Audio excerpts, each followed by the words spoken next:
Vivek, so you're young. I mean, everybody knows that. They don't stop highlighting it. You've never been involved in politics before. I guess this sort of interplays into the Epstein question. A lot of people are infatuated with the Epstein question because they genuinely and truly believe that intelligence holds blackmail material over international interests and national interests or national elected officials. What is your view on this? I think it's not crazy at all. I think it's not just this issue, though. I think we have a government that has systematically lied to its people for a long time, and I favor total transparency across the board. I mean, you want to talk about lists, you can go from the Epstein direction, you can go the direction of the military-industrial complex.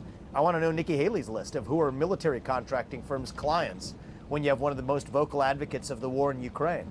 But you have a government that has systematically lied to us all the way dating back, certainly in my adult lifetime, what was the actual, who are the people who are actually involved, including Saudi Arabia's government in 9/11, the weapons of mass destruction in Iraq, the Trump-Russia collusion hoax that they lied about. Where did COVID actually begin? What did we know about the use of our own money to fund the creation of a lab on the other side of the Pacific?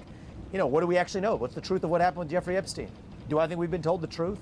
Absolutely not. You look at some of the recent commentary even from his brother.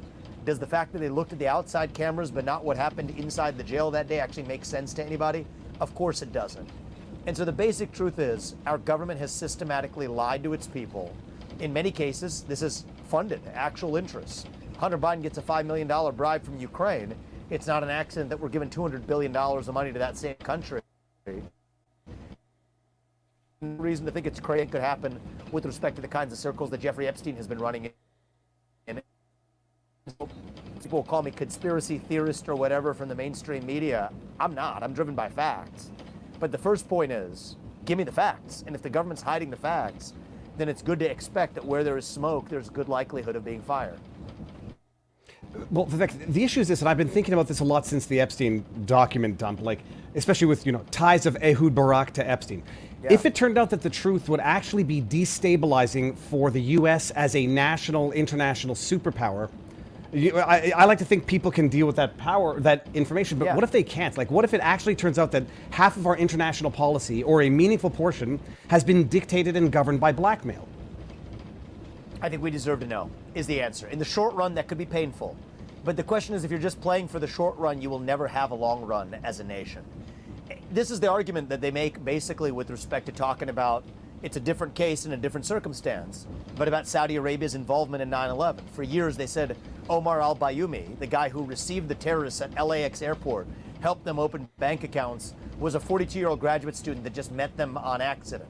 Turns out he was a Saudi intelligence operative. Now, talking about that now, 20 years later, when it comes out in a government actual declassification, the number one argument you hear is this could be destabilizing. Why talk about this? Sweep it under the rug. There's certain things you shouldn't.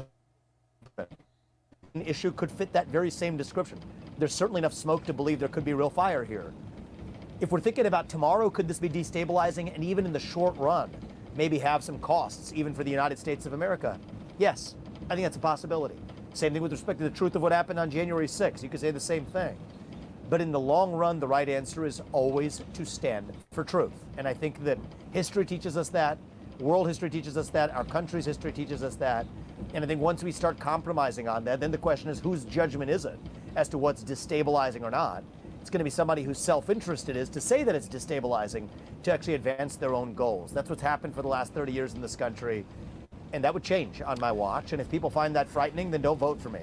But I think that's what I would deliver.